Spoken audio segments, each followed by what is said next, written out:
الحمد لله وكفى وسلام على حبيبه المصطفى أما بعد فأعوذ بالله من الشيطان الرجيم بسم الله الرحمن الرحيم وذكر فإن الذكرى تنفع المؤمنين صدق الله مولانا العظيم۔ بارگاہ رسالت معاب صلی اللہ علیہ وسلم میں درود پاک کا ہدیہ پیش کریں۔ اللہم صلی علی سیدنا محمد معدن الجود والکرم وآلہ واصحابہ الکرام ابنہ الکریم وبارک وسلم صلاة دائمتا سرمدا ابدا۔ اللہ تعالیٰ کے عذاب کی بہت ساری الگ الگ شکلیں ہیں اور عذاب آنے کے انداز بھی الگ ہیں۔ عذاب کی شکلیں جو سنتے آئے کہ پتھروں کی بارش ہو جانا، آگ کا پھیل جانا، طوفان کا آ جانا، ہواؤں سے ہلاک ہونا، چہرے بندر کی شکل کے بن جانا، یہ ایک الگ شکل ہے عذاب کی۔ بعض صورتیں عذاب کی شکل میں اور الگ ہوتی ہیں، جیسے بھوک مری کا عام ہو جانا اللہ کا عذاب ہے، بیماریاں پھیل جانا،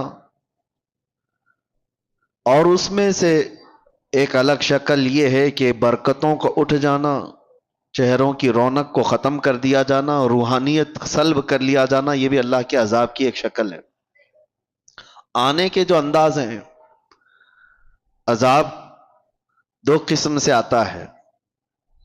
کبھی انڈیویجول تنہا کوئی آدمی عذاب میں مبتلا ہو جائے، اور کبھی اجتماعی عذاب، پوری قوم عذاب میں مبتلا ہو جائے۔ دو طریقے ہیں، عذاب کی شکلیں بھی میں نے بتائی، اور عذاب کے آنے کے انداز دو قسم کے ہیں۔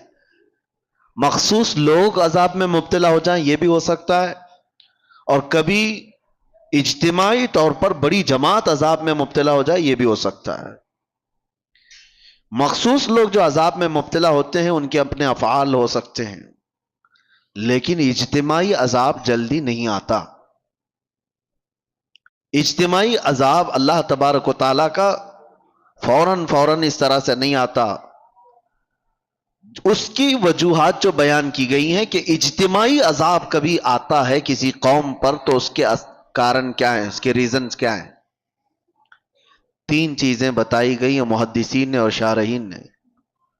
پوری قوم عذاب میں مبتلا ہو جاتی ہے تو تین اسباب اس کے بڑے ہیں، بڑے کارن۔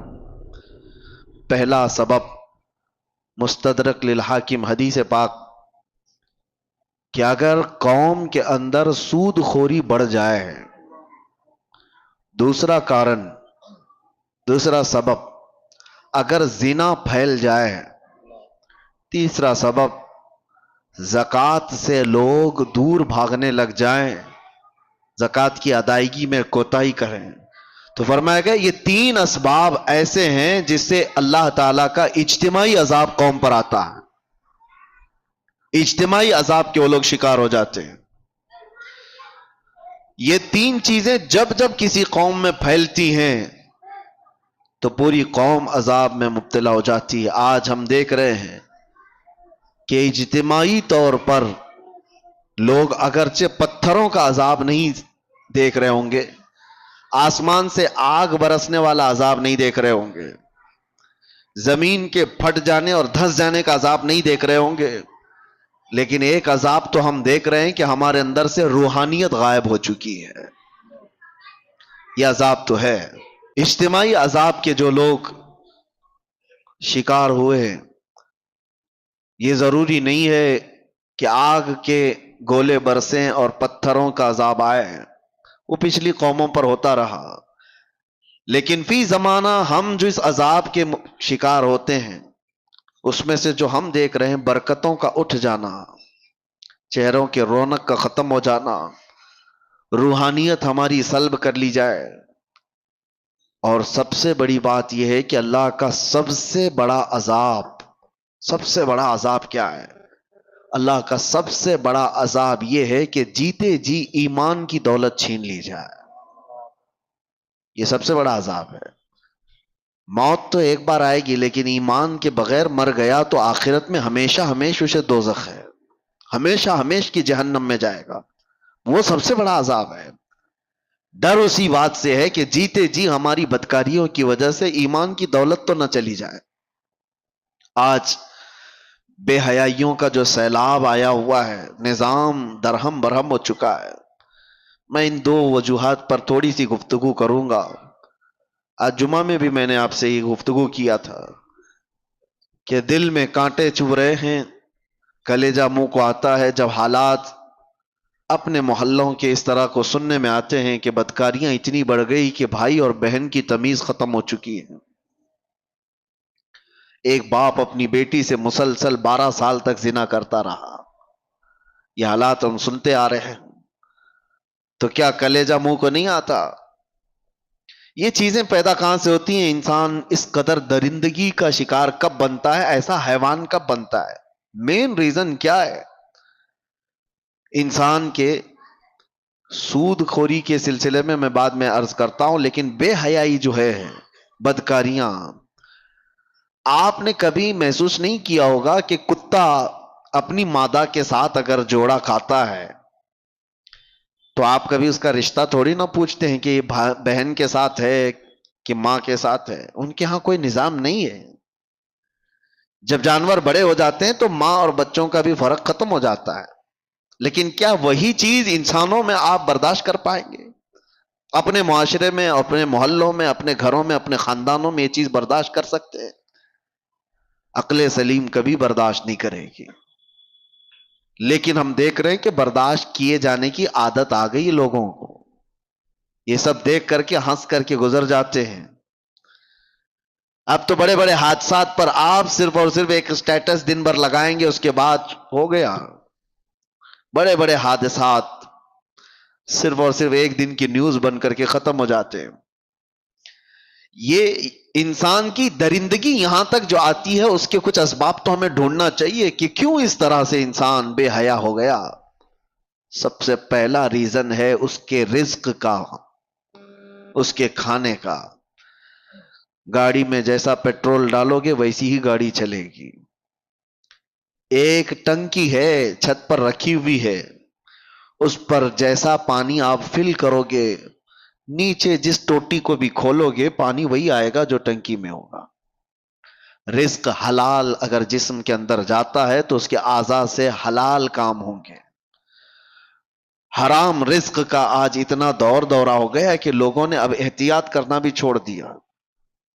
یہ جو زبان کا چسکا ہے نا، آج مسلمانوں سے میں گفتگو کر رہا ہوں، دوسروں کو مت دیکھیں آپ کون کیا کھا رہا ہے. یہ زبان کی شہوت تمہیں آزاد اتنا کر گئی ہے کہ تم ہر چیز کھانے پر تیار ہو گئے. دور میں لوگ بچتے تھے، نان ویج کھانا ہے، گوشت کھانا ہے تو کتنی تحقیقیں ہوتی تھی کہ کہاں سے آیا، کس کا ہے، کون دیا ہے. آج کچھ بھی نہیں. ہمارے بچوں کے سامنے تو مسئلے بھی نہیں رہ گئے. جو فاسٹ فوڈ کے ایسے عادی ہو گئے، ان کو راستہ چلتے ہوئے جو بھی شاورما ملا، پیزا ملا، برگر ملا، لے کے اس کو کھانا ہی ہے. تمہیں پتا ہے، میں جانتا ہوں کئی ایسے لوگوں کو جو کہتے بھی ہیں کہ ہم مردہ مرغیوں کو بیچتے ہیں.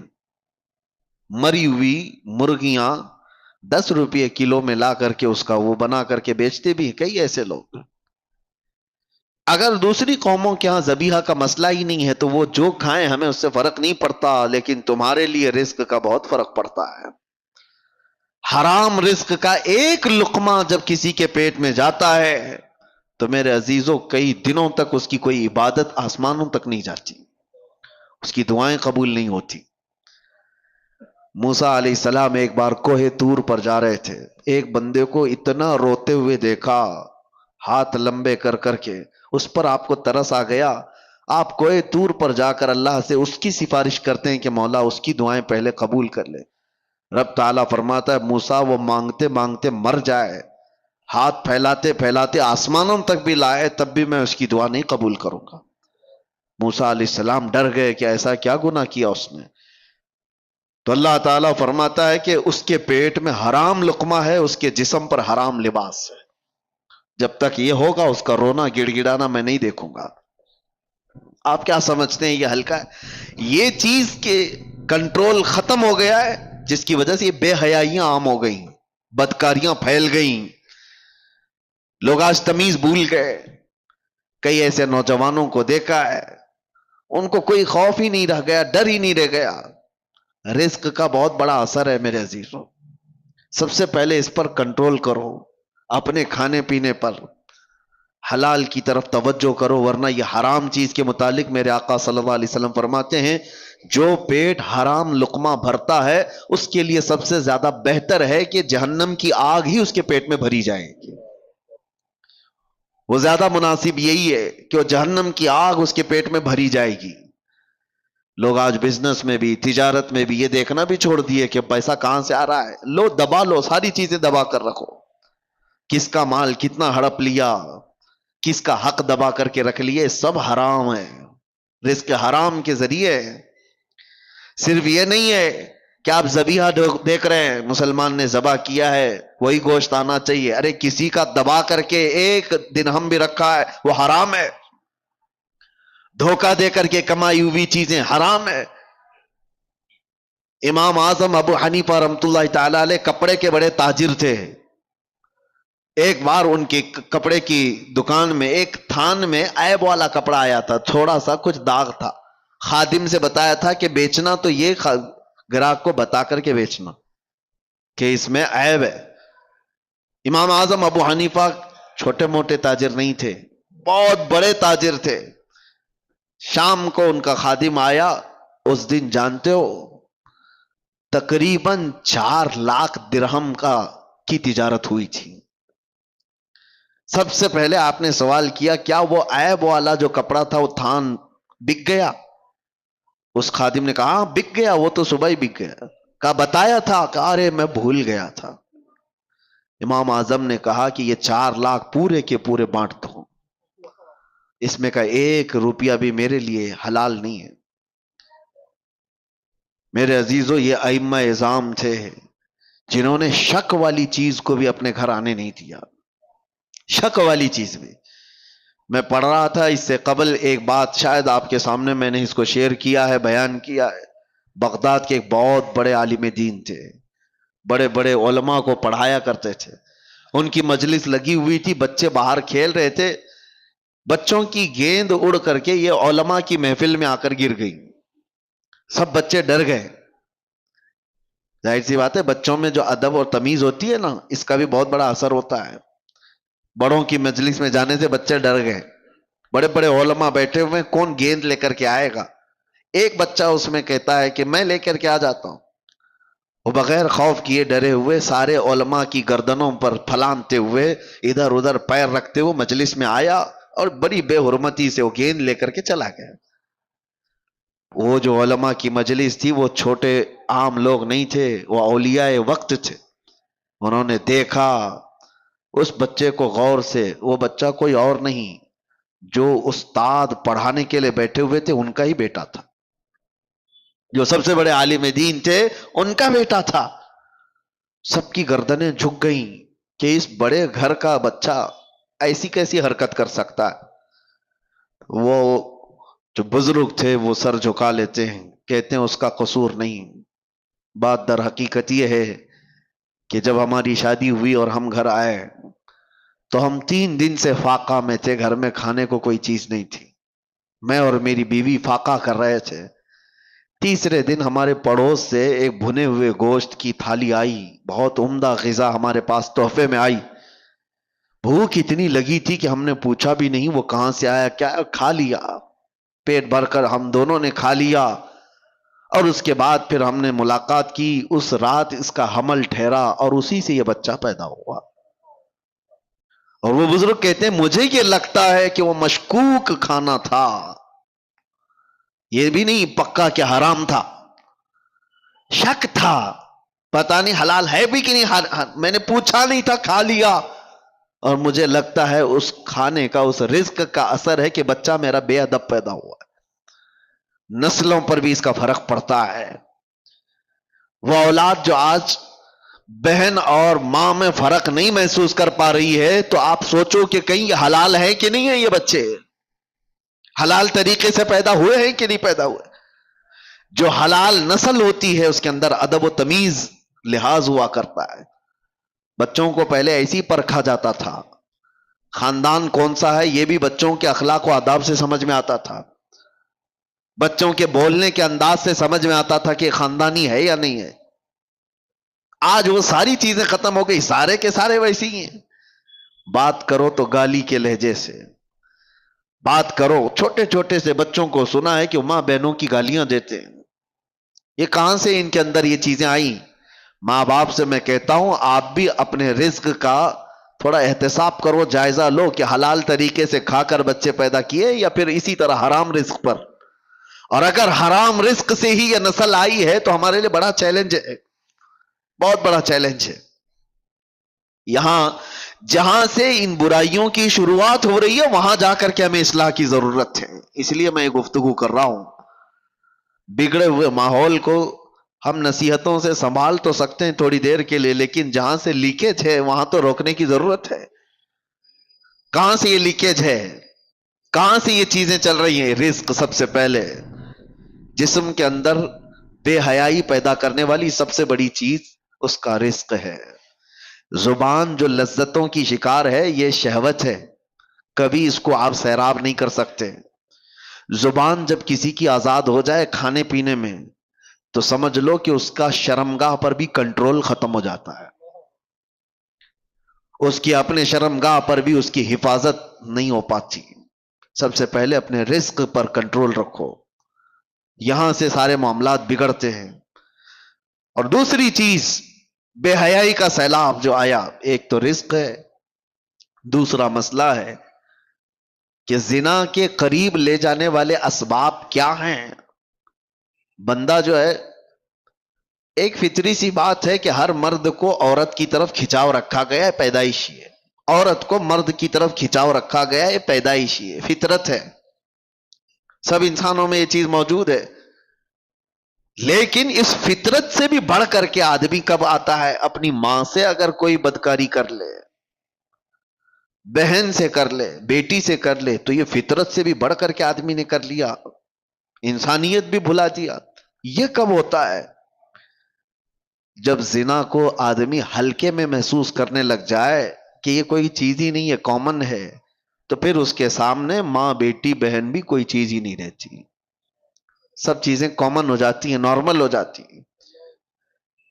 یہاں پر آ کر روک کہاں لگانی چاہیے؟ اپنی آنکھوں کی حفاظت کرو۔ تمہاری آنکھیں جتنی آوارہ ہوں گی اتنا تمہارا جسم بدماش ہوتا چلا جائے گا۔ ساری بے حیائی، سب کچھ یہ آنکھوں سے شروعات ہوتی ہے۔ اسی لیے قرآن پاک نے مومنوں کو سب سے پہلے کس چیز پر روکا؟ رب تعالیٰ فرماتا ہے وَقُلْ لِلْمُؤْمِنِينَ يَغُضُّوا مِنْ أَبْصَارِهِمْ، اے محبوب، اے میرے رسول، ایمان والوں سے کہیں کہ وہ اپنی نظریں نیچی رکھیں۔ وَقُلْ لِلْمُؤْمِنَاتِ يَغْضُضْنَ مِنْ أَبْصَارِهِنْ، اور عورتوں کو تھوڑا سا زیادہ حکم دیا گیا ہے، مردوں کو اپنی نظریں نیچی رکھنے کا، اور عورتوں کو تھوڑا اور زیادہ حکم کیا ہے؟ اے رسول، اے محبوب، آپ عورتوں سے، ایمان والی عورتوں سے کہیں کہ وہ اپنی نظریں نیچی رکھیں۔ دوسرا آگے کا حکم کیا ہے؟ وَلَا يُبْدِينَ زِينَتَهُنَّ، اپنی زینت کو دوسروں کے سامنے ظاہر نہ کریں۔ جانتے ہیں آپ، عورت کو نرم لہجے میں بات کرنا بھی جائز نہیں۔ آپ سوچ رہے ہوں گے تعجب ہے یہ، اسلام تو سکھاتا ہے نرم لہجے میں بات کرنا، یہ اخلاق میں سے ہے کہ نہیں؟ اچھے نرم لہجے میں بات کرو کسی سے، لیکن عورت کو کہا گیا ہے نرم لہجے میں بات کرنا، وہاں تو شیطان آ جائے گا۔ مرد تو چاہتا ہی ہے کہ اس کی نرم گفتگو سنے، مرد کو شہوت اسی وقت بڑھتی ہے جب عورت کی وہ نسوانی آواز سنتا ہے، اس میں شہوت چھپی ہوئی ہے۔ عورت کو کہا گیا ہے کہ وہ نرم لہجے میں بات نہ کرے۔ عورتوں کو اس کا حکم کیوں دیا گیا؟ ہاں، کسی بھی اجنبی مرد سے عورت کو بات کرنے کی نوبت آ گئی تو وہ کڑک لہجے میں بات کرے، سخت لہجے میں ہی بات کرے، تاکہ وہ مرد تمہاری طرف یہ نہ سمجھے کہ یہ اشارے دے رہی ہے۔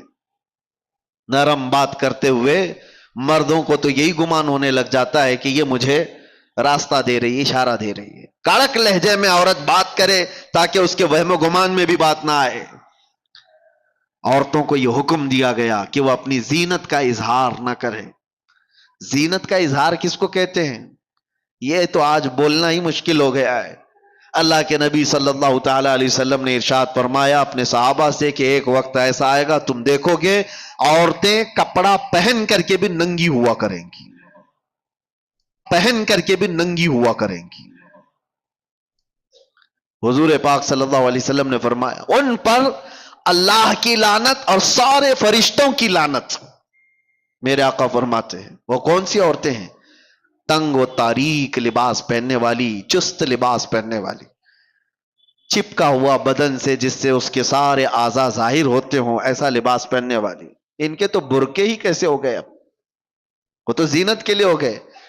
پہلے تو سنا جاتا تھا کہ نقاب جو ہوتا ہے وہ حجاب جو ہوتا ہے عورت کو چھپانے کے لیے ہوتا ہے، اب تو حجاب اور نقاب ساری چیزیں دکھانے کے لیے ہوتی ہیں، اس میں بھی زینت کا اظہار ہے۔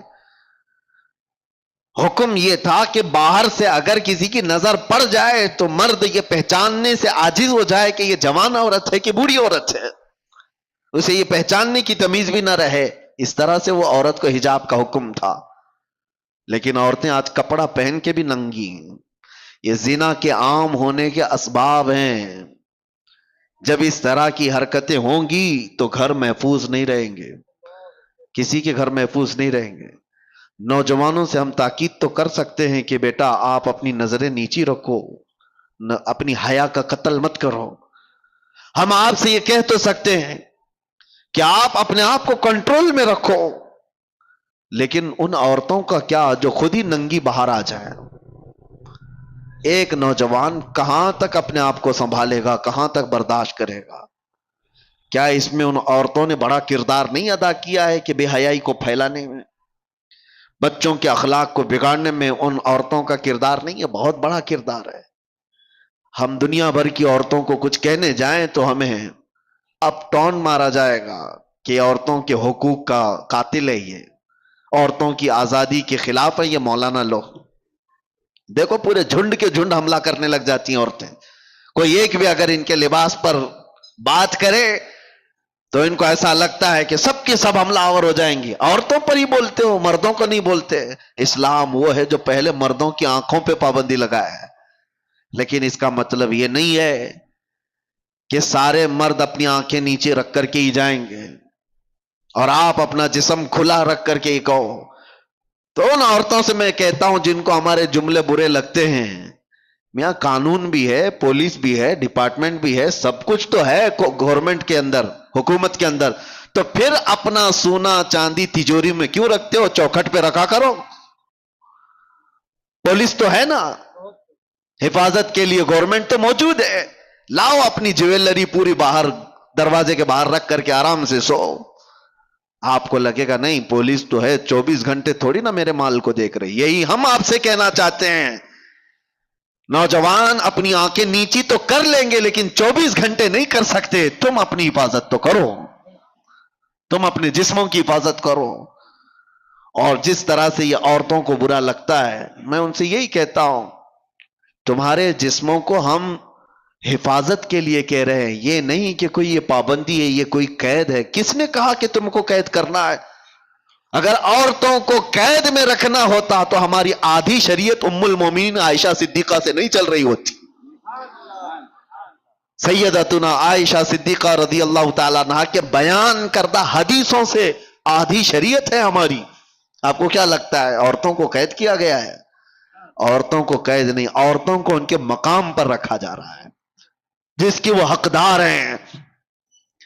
کبھی آپ یہ سوال کرتے ہیں کہ خانہ کعبہ پر غلاف کیوں چڑھایا جاتا ہے؟ اس لیے کہ وہ مقدس ہے۔ قرآن پہ غلاف کیوں رکھا جاتا ہے؟ فرق کرنا ہے کہ وہ مقدس ہے۔ یہ تمام چیزیں کیوں رکھی جاتی ہیں؟ کہ ان کا تقدس برقرار رکھے۔ عورتوں کو اسی لیے پورے لباس کی بات ہم کرتے ہیں کہ ان کا تقدس برقرار رہے۔ ننگی رہے تو ہر ایرا غیرہ نتھو کھیرا دیکھتا تو رہے گا ہی۔ لوگوں کی شہوت پر کسی کا کنٹرول تھوڑی نہ ہے، کتنوں کی آنکھوں کو ہم بچائیں گے؟ یہ بے حیائی کا جو دور دورہ ہے اس میں یہ سارے اسباب ہیں۔ برا رزق جب جسم میں جاتا ہے تب اس کا زنا کی طرف میلان زیادہ ہوتا ہے، حرام رزق جسم میں آتا ہے تو بے حیائی کی طرف بڑھتا ہے۔ اور دوسرا کارن عورتیں اور مرد جب اپنے لباس کے ساتھ ناانصافی کرتے ہیں تو پھر یہ بے حیائیوں کا دور دورہ ہے. شیطان یہ چاہتا ہی ہے کہ تمہارا لباس نکال دیا جائے، تمہیں ننگا کر دیا جائے. وہ یورپ ہے جس نے جانور اور مردوں کے، انسانوں کے فرق کو مٹا دیا ہے. میں اکثر ایک جملہ جو کہتا ہوں، ننگا رہنا اگر فیشن ہے تو بھینس زیادہ فیشنیبل ہے، جانور زیادہ فیشنیبل ہے، وہ تو کچھ بھی نہیں پہنتے. ننگا رہنا کوئی فیشن ہے؟ انسانیت کیا ہے؟ ہم کوئی جنگلی زندگی گزار رہے ہیں کیا؟ ہمیں کپڑے میسر نہیں ہیں؟ اس کو یہ شیطانی تمام جماعتوں نے مل کر کے شہوتوں کو عام کرنے کے لیے ننگا کیا ہے. ورنہ کپڑوں کی دشمنی کس کی ہے؟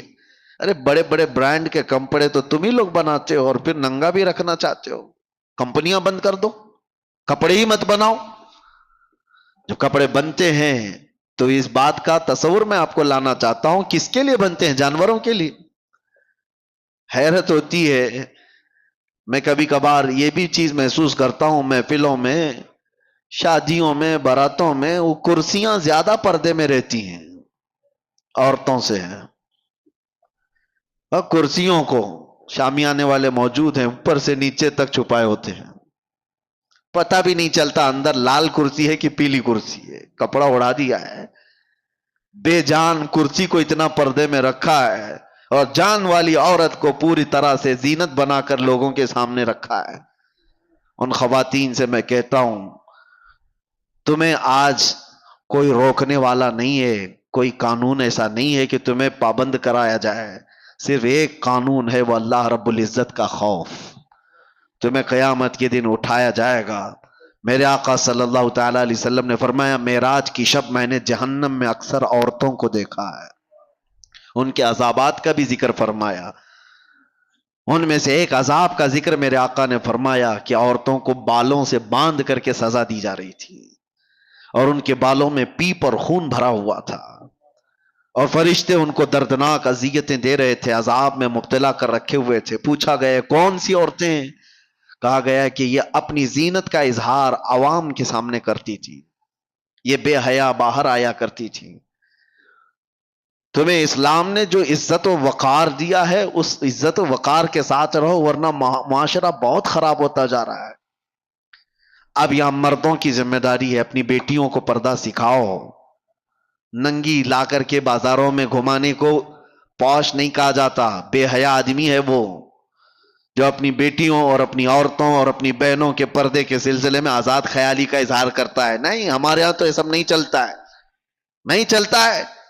میرے آقا صلی اللہ علیہ وسلم نے فرمایا، دیوس جہنمی ہے، دیوس جہنمی ہے، دیوس جہنمی ہے. صحابہ نے پوچھا یا رسول اللہ وہ کون ہے دیوس؟ حضور پاک فرماتے وہ شخص دیوس ہے جس کی عورت بے پردہ باہر نکلتی ہے. وہ مرد بھی جہنم میں جائے گا. مرد کے بارے میں، عورت کے بارے میں، مرد کے بارے میں. اور ایک بات میں آپ کو بتاؤں، مرد اپنی غیرت اور اپنی مردانگی کیسے اس کی پہچانی جاتی ہے؟ عرب والوں سے آج بھی پوچھو، عرب میں آج بھی جا کر کے پوچھو، آج بھی ان کے حالات اگرچہ بگڑے ہوئے ہوں لیکن سگی بھابھی کو بھی کوئی دیور نہیں دیکھ سکتا وہاں. کئی ایسے میں گھر جانتا ہوں، کیونکہ ان کی غیرت ہے، اس کو مردانگی سمجھتے ہیں اپنی عورت کی حفاظت کرنا. یہ بے غیرت بے حیا لوگ ہیں جو اپنی عورتوں کا اظہار کرنے کے لیے باہر لے آتے ہیں. شک ہوتا ہے تم پورے ہو بھی کہ نہیں ہو عورتوں کا اظہار کرانے کے لیے. اور اب تو فیشن بنا ہوا ہے، ایک خوبصورت عورت کسی کی آ گئی تو وہ دوستوں میں لا لا کر کے اس کو ملوا رہا ہے، اس کو دکھوا رہا ہے، دیکھو ہم تمہاری بھابھی کیسی ہے. معاذ اللہ رب العالمین، تم زنا کے دروازے کھول رہے ہو، تم بے حیائی کی دروازے کھول رہے ہو. تمہاری عورت بازار کی زینت نہیں ہے جو لا کر کے دکھا رہے ہو. ارے موبائل دکھا دیا، گھڑی دکھا دیا، جوتے چپل دکھا دیا، سمجھ میں آتی ہے کہ چلو اس کی اپنی خوشیوں کا اظہار کر رہا ہے. اپنی بیوی کو دکھاؤ گے دوسروں کے پاس اور امید کیا رکھتے ہو سامنے والے سے؟ یہ تو بات ہی الگ ہو گئی کہ کتے کو سامنے گوشت دکھا کر کے پھر کہا جائے کتا کچھ نہیں کرتا ہمارا. کتا گوشت خور ہے، وہ کھائے گا، آج نہیں کھائے گا، کل نہیں کھائے گا، کبھی تو تم نے دروازہ کھول رکھا ہے. وہ کبھی نہ کبھی کھائے گا اس چیز کو. اسی لیے میرے عزیزوں، ایک بزرگ نے اپنے مرید سے کہا تھا، یہی لڑکیوں کے پردے اور حجاب کے بارے میں بات آئی تو انہوں نے کہا تھا، بیٹا گوشت خرید کر کے لانا، 2 کلو گوشت ایک کھلے برتن میں سر پر رکھ کر کے لانا، کپڑا مت ڈھانکنا. وہ گوشت تو خرید لیا، سر پہ برتن رکھ کر کے اپنے بزرگ استاد کے پاس لا رہا تھا، جب تک کوے سارا گوشت کھا گئے تھے. کوئی چیل، کوئی کوا، کوئی اٹھا اٹھا کر کے لے گئے، برتن خالی. تو استاد نے اس سے پوچھا کہاں گیا گوشت؟ کہا سب تو یہ پرندے کھا گئے، آپ نے منع کیا تھا کپڑا رکھنے. میں نے کہا، اس بزرگ استاد نے کہا، تم نے دیکھا یہ تھوڑے سے سفر میں چیل کوے کھلے گوشت کو چھوڑتے نہیں، تو تمہاری ماں اور بہنوں کو کھلا رکھو گے تو یہاں کے درندے کیسے چھوڑ دیں گے؟ یہ زنا کا عام ہونا، یہ بڑی بڑی باتیں کرتے ہیں. آج ریپ بہت ہونے لگ گیا، کیا سزائیں نہیں ہیں دنیا میں؟ آج تو اتنی سخت سزائیں، 20 20 سال کی سزائیں، عمر قید کی سزا ہے، پھانسی کی سزا ہے. ہم نے قید خانے میں دیکھا ہے کتنے آتے ہیں ریپ کیس میں. یہ 376 آپ کو معلوم ہوگا، مشہور ہے. جب بھی اس میں آتا ہے تو اس کو جیل میں بھی لوگ مارتے ہیں، وہ سب پتا ہے، سب کو معلوم ہے کہ اتنا سخت قانون ہے، پھر بھی بچتے کیوں نہیں ہے؟ اس کا سدباب روک تھام ہوتی کیوں نہیں؟ اتنا سخت قانون بچیوں کے ساتھ، جو نابالغ بچیاں ان کے ساتھ جب ریپ ہوتا ہے تو اس کا اور بڑا سخت قانون ہے، اس میں تو بیل بھی نہیں ہے. اس میں سخت قانون بھی اور جج بھی اور ساری عدالتیں اس کے ساتھ سختی کے ساتھ بھی پیش آتی ہیں، پھر بھی رکتی کیوں نہیں؟ ریشو آپ نکال کر کے دیکھو آپ کہ یہ کتنی کوانٹیٹی میں آج بھی یہ سارے معاملات ہو رہے ہیں. کیوں ہو رہے ہیں؟ قانون سے بھی لوگوں کا ڈر ختم کیوں ہے؟ وجہ یہ ہے میرے عزیزوں، جو میں نے شروع میں کارن بتایا. پہلی چیز، رزق حرام جسم میں ہو تو عام لڑکی تو کیا، وہ اپنی ماں بہنوں کے اوپر بھی غلط نظر ڈال سکتا ہے. دوسری چیز، جب لباس دونوں لوگوں کا بے حیا ہو جائے، مردوں اور عورتوں کا، تو کب تک قانون بچائے گا؟ کب تک قانون بچائے گا؟ جہاں یہ تھوڑا سا تنہائی کا موقع پا جائیں گے تو پھر اس حیوانیت کی طرف آ جائیں گے. اسی لیے قرآن نے جہاں روک تھام کی ہے وہیں سے رک جاؤ، وہیں سے رک جاؤ. اسلام نے شروع جہاں سے ہوتا ہے، لیکیج جہاں سے ہوتا ہے، وہاں پر روک لگائی. اپنی آنکھوں کی حفاظت کرو، اپنی آنکھوں کی حفاظت کرو، اپنے لباس کو سلیقے والا رکھو. یہ جو آج نوجوان کبھی آتے ہیں تو مجھے بڑا تعجب بھی ہوتا ہے. میری عادت نہیں ہے ڈانٹ ڈپٹ کرنے کی، کسی کو سامنے ذلیل کرنے کی، کبھی بھی نہیں. کچھ بہت سارے اس طرح کی چیزوں میں ملوث آتے ہیں، لیکن ایک چیز، جب یہ پھٹے کپڑے پہن کے آتے ہیں، جینس ادھر سے پھٹی ادھر سے پھٹی، اور پھر کہتے ہیں یہ فیشن ہے، کس لیے پھاڑ کر کے پہن رہے ہو؟ سطر دکھانا. لوگوں کو یہ لگتا ہے کہ ماڈرن دنیا ابھی یہ کر رہی ہے تو ہمیں بھی کرنا چاہیے. اے نوجوان، کاش ایک بار تو کسی عالم سے پوچھا ہوتا میرے رسول اللہ کا لباس کیا تھا. تو دنیا داروں کو دیکھا وہ پھٹے ہوئے کپڑے پہن رہے تو تم بھی پہننے لگ گئے. وہ اپنا سطر دکھانے پر آئے تو تم بھی سطر دکھانے پر آ گئے. کون سی لائف جینے پر آ گئے؟ کون سی زندگی گزارنے پر آ گئے؟ تیسری ایک وجہ اور بتا دوں، بزرگوں نے فرمایا ہے کہ جب بندہ زیادہ گانے سنتا ہے تو اس سے زنا کے قریب جاتا ہے. یہ جتنے نغمات گانے سننے کی جس کو عادت ہے، اس کے جسم کے اندر بے حیائی کا زیادہ رجحان ہوتا ہے. اور ایک بزرگ نے فرمایا کہ دنیاوی محبت کے گانے انسان کے دل میں نفاق پیدا کرتے ہیں، منافق بناتے ہیں. منافق سمجھتے ہو؟ منافق وہ آدمی جو دکھنے میں مسلمان ہے، اندر سے کافر ہے، اندر سے کافر ہے. تو یہ تمام چیزوں سے اپنے آپ کو روک لو، شاید معاشرے کے اندر ایک انقلاب آ جائے. اللہ کے نبی صلی اللہ علیہ وسلم کو گواہ بنا کر کے اپنے آپ کو ہی کہو کہ آج سے میں یہ چیزیں نہیں سنوں گا. ارے روزانہ ہو سکے تو اللہ کا کلام ایک سورہ سن کر کے تو سو. دیکھو جسم کے اندر کتنا اثر پیدا کرتا ہے. تمہارے پاس ہاتھوں میں موبائل ہے، ایئر فون لگے ہوئے رہتے ہیں، گھنٹوں کیا کیا چیزیں سن رہے ہوتے ہیں، ریلز دیکھ رہے ہوتے ہیں. کاش ایک بار سونے سے پہلے بستر میں سورہ ملک سن کر کے سوتے، تبارک سن کر کے سوتے۔ میرے آقا صلی اللہ تعالی علیہ وسلم کی حدیثیں ہیں، وہ بندہ جب مر جاتا ہے، قبر میں جاتا ہے، تو یہ سورہ ملک اللہ کے پاس جاتی ہے اور جا کر کے رب تبارک و تعالیٰ سے جھگڑا کرتی ہے، یہ لفظ آیا ہے، بحث کرتی ہے کہ اے اللہ، یہ روزانہ مجھ کو تلاوت کرنے والا بندہ آج دنیا سے گیا ہے، اس کی بخشش کر دے، اسے معاف کر دے۔ جب تک رب تبارک و تعالیٰ معاف کرنے کا حکم نہیں کرتا تب تک وہ نہیں آتی۔ اللہ تبارک و تعالیٰ سے اس چیز کا مباحثہ کر رہی ہے، اس کے بعد پھر رب تبارک و تعالیٰ فرماتا ہے جا تیری سفارش پر میں اسے معاف کر دیا۔ تو حضور فرماتے ہیں سورہ ملک جنت میں جاتی ہے اللہ کا حکم پا کر کہ اللہ مجھے اجازت دے جنت میں جانے۔ جنت میں جا کر کے وہاں سے تکیہ بچھونا اور لے کر کے آتی ہے خوشبوئیں، اور قبر میں آتی ہے اور آ کر کے اس میت سے کہتی ہے تجھے تھوڑی دیر ہو گئی، میں جنت سے یہ سارا سامان لے کر کے آ گئی۔ کون ہے ہمارا رفیق، کون ہے ہمارا دوست جو قبر میں جانے کے بعد، یہ وہ بے حیائیوں کے گانے جن کو گانے کے بعد آدمی کافر بھی ہو جاتا ہے اور زنا کی طرف چلا جاتا ہے۔ کیا کر لو گے؟ یہ ساری چیزیں سن کر کے ہوتا کیا ہے، سوائے دماغ میں ٹینشن کے اور کچھ نہیں بھرتا، اور جب دنیا کی فکریں زیادہ ستائیں تو لوگ سمجھتے ہیں ایک کوئی گانا سن لیں، کوئی ایسا نغمہ سن لیں، سیڈ پوزیشن پہ آئے ہوئے ہیں، تمہارا سیڈ بڑھتا چلا جائے گا، غم بڑھتا چلا جائے گا۔ ایک علاج بتاتا ہوں، بہت زیادہ ٹینشن اور بہت زیادہ ڈپریشن کے شکار ہو جاؤ تو میرے مصطفیٰ کو یاد کرو، پھر تنہائی میں بیٹھ کر حضور پاک کی شان میں کوئی اچھی نعت سن لو، پھر اس کے بعد دیکھنا کہ تمہارے قلب کا علاج ہوتا ہے کہ نہیں ہوتا، تمہارے دل کو سکون و اطمینان آتا ہے یا نہیں۔ میں نے محسوس کیا ہے میرے عزیزوں، آنکھیں برس پڑتی ہیں حضور کو یاد کر کے۔ جب آدمی گھبرا کر کے حضور کو سننے کی کوشش کرتا ہے تو دل کی جتنی بھی بھڑاس ہے وہ نکل جاتی ہے، دیواروں کو پکڑ کر کے رونے کا من کرتا ہے، پھر سب کچھ ہلکا ہو جاتا ہے، بعد میں اسے لگتا ہے۔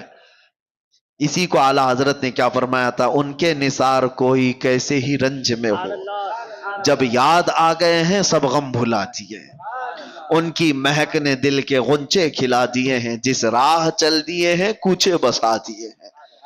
نبی آخر الزمان صلی اللہ تعالی علیہ وسلم کی یاد تمہارے دلوں کے اندر ایک انقلاب پیدا کرے گی، تمہارے چہرے پر رونق اور تمہاری زبان میں اثر پیدا کرے گی۔ اور آخری بات کی طرف میں آتا ہوں، ان بے حیائیوں اور برائیوں سے اپنے آپ کو بچانے کا ایک مضبوط اسلحہ دے کے جاتا ہوں، مضبوط ہتھیار۔ کیسے روکو گے؟ آنکھیں بچتی نہیں ہیں، زبان رکتی نہیں ہے، بے حیائی کی طرف زیادہ چلے جاتے ہیں۔ کوئی چیز تو ہونی چاہیے۔ لوگ آج شارٹ کٹ علاج زیادہ چاہتے ہیں۔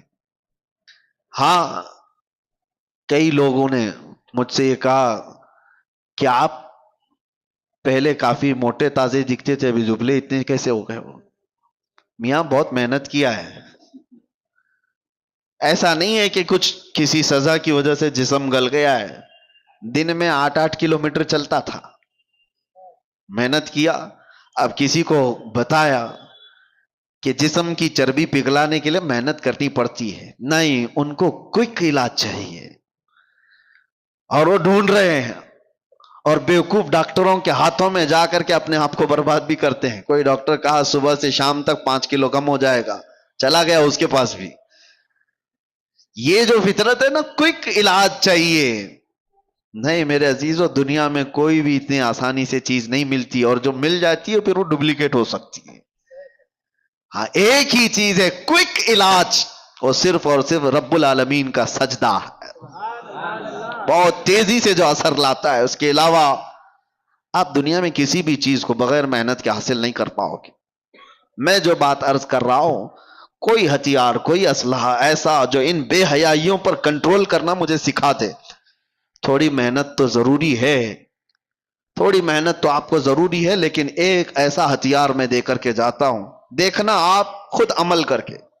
میری طرف سے کثرت سے صبح سے لے کر شام تک جہاں بیٹھو، جہاں کھڑے رہو، جہاں انتظار، جہاں کہیں پہ بھی اپنی زبان پر درود پاک پڑھنے کا ورد جاری رکھو۔ پڑھتے رہو، صرف اور صرف یہ پڑھتے رہو، اور پھر آپ محسوس کرو گے اللہ تعالیٰ کہاں کہاں سے تمہیں بچا لیتا ہے۔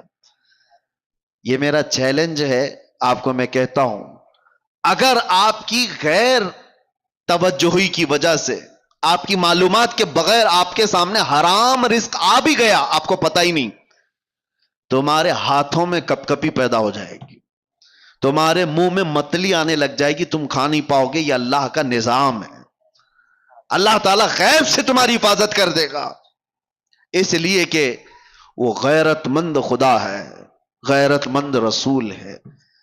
رب تبارک و تعالی ان زبانوں کی حفاظت کیسے نہیں کرے گا جو اللہ کے ذکر کے لیے کھل رہی ہیں اور اس کے حبیب پر درود کے لیے کھل رہے ہیں۔ کثرت سے آپ درود پڑھنے کی عادت ڈال لو۔ میں نے سنا تھا شاعر مشرق اقبال کے متعلق، ڈاکٹر اقبال کو سنا ہوگا، ایک ہی شعر ہزاروں بار پڑھا گیا لیکن آج بھی اس میں ایک جان نظر آتی ہے کہ محمد سے وفا تو نے تو ہم تیرے ہیں، یہ جہاں چیز ہے کیا لوح و قلم تیرے ہیں۔ جملہ ہی تو ہے نا، شعر ہی تو ہے، ہزاروں شعروں پر بھاری شعر ہے۔ اقبال نے ایک دو شعر نہیں لکھے، ہزاروں شعر لکھے، لیکن اتنا اثر ہے کہ ہر مجمع میں، اور ایک بار نہیں 1000 بار پڑھو، اثر آج بھی دیتا ہے کہ نہیں دیتا۔ اقبال کے ان اشعار میں اثر کیسے اتنا؟ تو اقبال نے کہا تھا میں نے 1.25 کروڑ مرتبہ درود پاک پڑھا ہے، 1.25 کروڑ مرتبہ درود پاک پڑھا ہے۔ میں نے یہ سنا تھا، اگر یہ بات ہے تو میرے عزیز و زبان کا اثر بڑھ جاتا ہے۔ ہم نے خود بھی اپنی عادت یہ بنا رکھی ہے، سفر میں ہوں کہیں پر بھی ہوں کثرت سے درود پڑھتے رہیں۔ اس سے کئی چیزوں سے آدمی بچ جاتا ہے، دوسروں کی غیبت کرنے سے، دوسروں کو برا بھلا کہنے سے، اور اپنی زبان کو غلط چیزوں کی عادت ڈالنے سے۔ ان تمام چیزوں سے اللہ حفاظت کرتا ہے۔ تو آج سے ان چیزوں کی عادت ڈال لو، اللہ تعالیٰ ان بے حیائیوں کو ہمارے اندر آنے سے محفوظ فرماتے۔ اور میرے عزیزوں، معاشرے کے اندر جو بے حیائیاں پھیلتی جا رہی ہیں، اپنے رزق پر کنٹرول کرو۔ ہر جگہ کھانے کی نہیں ہوتی، تم بھینس نہیں ہو، تم بیل نہیں ہو جہاں ہرا گھاس دکھا اور منہ ڈال دیا۔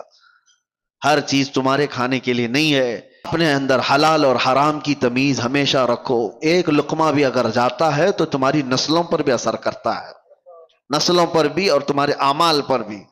ایک صاحب ٹرین میں سفر کر رہے تھے، سنا تھا میرے استاد سے، بہت پرہیزگار آدمی تھے، بہت پرہیزگار۔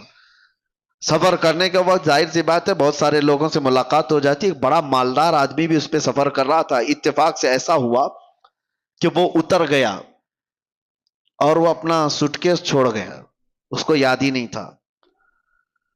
تو یہ جو بہت ہی پرہیزگار عالم تھے، انہوں نے دیکھا کہ یہ صاحب جو مجھ سے صبح سے ملے ہوئے تھے ان کا سوٹکیس چھوٹ گیا، اٹھایا تو دیکھا وہ کھلا ہی تھا، بے شمار اس کے اندر مال و دولت، پیسوں کی گڈیاں بھری ہوئی تھی اور جیولری بہت ساری تھی۔ دیکھا اتنے کہ 7 نسلیں کھا سکتی ہیں، اور بیچارہ ایک مولوی غریب آدمی جس کی تنخواہ آج کیا ہوا کرتی، اس زمانے کی بات کر رہا ہوں، 100 سال پہلے کی، یا تقریباً 50 سے 100 سال کے عرصے کے بیچ میں۔ دل میں برا نہیں آیا، کہا کہ نہیں، اس کو ڈھونڈ کر کے اس کے مالک تک پہنچا دوں گا۔ ایک امانت داری تھی۔ وہ صاحب علم شخص کہتے ہیں کہ انہوں نے ڈھونڈنا شروع کیا، سٹکیس سے یا کسی طرح سے پتہ لگایا، تو ایک شہر کا رہنے والا تھا۔ 2 یا 3 دن لگ گئے اس بندے کو ڈھونڈنے کے لیے، اور یہ صاحب گئے اس کے گھر پر، وہ شخص باہر آیا تو دیکھا، پہچان لیا۔ اس نے کہا کہ آپ ٹرین والے مسافر ہو؟ کہا ہاں میں وہی مسافر ہوں۔ کہا کیسے آنا ہوا؟ کہا آپ کا سوٹکیس چھوٹ گیا۔ وہ فوراً گلے لگ گیا، کہا اس میں تو کتنی بڑی جمع پونجی تھی میری، 1-2 نہیں، تقریباً اس میں لاکھوں کی مالیت کی چیزیں موجود تھی۔ لیا اور کہا آپ جیسا فرشتہ صفت انسان میں نے نہیں دیکھا آج کے دور میں، اتنے فتنوں کے دور میں، مال ملا ہے لے کر کے چلا جاتا ہے، نہ میں تم کو کچھ کہہ سکتا تھا، معلوم بھی نہیں تھا۔ اس نے کہا نہیں، میرا دین یہ نہیں سکھا تھا، میرا دین یہ نہیں سکھا تھا، امانت داری ہے۔ اللہ کے نبی صلی اللہ تعالی علیہ وسلم کی محبت میں اس شخص نے دے تو دیا. اس کے بعد وہ جو مالدار آدمی تھا اس نے کہا میں سارے لوگوں کو بلا کر تمہارا تعارف کراؤں گا, آپ مہمان بن جاؤ. میرے گھر پہ مہمان بنایا, بہت خاطر تواضع کیا, بہت عزت. گھر میں دعوت عام تھی, لوگ آئے, سب کے سامنے اس سیٹھ نے, اس مالدار آدمی نے اس مولوی کی بڑی تعریفیں کی. ایسا شخص میں نے نہیں دیکھا. ایک دن رکایا, دوسرا دن آیا, تیسرے دن وہ جانے والے تھے, کہا کہ اب مجھے جانے دو. اس نے کہا کہ ٹھیک ہے. تو جس کمرے میں ان کو رکایا گیا تو غسل خانہ بھی تھا. یہ بیچارے مولوی صاحب گئے غسل خانے میں. اس سیٹھ کی جو عورت تھی وہ ابھی نہا کے گئی ہوئی تھی, اس کا ہار سونے کا وہاں لٹک رہا تھا. یہ نہائے اور وہ ہار اٹھا کر جیب میں رکھ لیا, چوری کر لیا. تعجب ہو رہا ہے کہ نہیں ہو رہا ہے؟ ایک چھوٹا سا ہار تھا, بہت بڑا بھی نہیں تھا, اس کو رکھ لیا, دبا لیا, کہا یہ لے کے جاؤں گا اس کے گھر سے. اور پھر وہاں سے نکلنے کا وقت آیا تو اتفاق سے اس سیٹھ کی عورت جو ہے اس کو یاد آیا غسل خانے میں اپنا ہار چھوڑ کر کے آئی. آ کر دیکھتی ہے تو ہے ہی نہیں ہار. تلاش ادھر ادھر, وہ گھبرائی, کہا کہ میرا بہت قیمتی ہار ہے, میری ماں کا دیا ہوا, کہاں چلا گیا؟ اور میرے بعد یہ مولوی صاحب ہی گئے تھے نہانے کے لیے, اور کون گیا ہے؟ وہ اپنے شوہر سے آ کر کہتی ہے میرا ہار چوری ہو گیا, اور پتہ نہیں وہ مولوی صاحب ہی گئے تھے. تو اس نے غصے میں اتنا ڈانٹا اور کہا جو اتنا بڑا سوٹ کیس ہمارا لا کر کے دیا ہے اس پر تو شک کر رہی ہے؟ کیسے پاسبل ہے؟ ممکن نہیں ہے. اس نے رونا دھونا شروع کیا. اس کے بعد کہا کہ ٹھیک ہے, سب جگہ تلاشی لی گئی. اخیر میں وہ جب صاحب جانے والے تھے تو پھر اس سیٹھ نے کہا اپنے خادم سے دیکھو ذرا ان کی بھی تلاشی لے لو, سب کی لے لے. ان کی تلاشی لیے تو ان کے پاس وہ ہار مل گیا. یہ سیٹھ کا تعجب کا اور بڑا مسئلہ, کہا کہ آدمی ہی نہیں سمجھ میں آیا, رکھنا تھا تو میرا سوٹ کیس ہی رکھ لیتا, پورا مال رکھ لیتا. ارے وہ لوٹانے کے لیے آیا اور چھوٹا سا ہار دبا کر جا رہا ہے.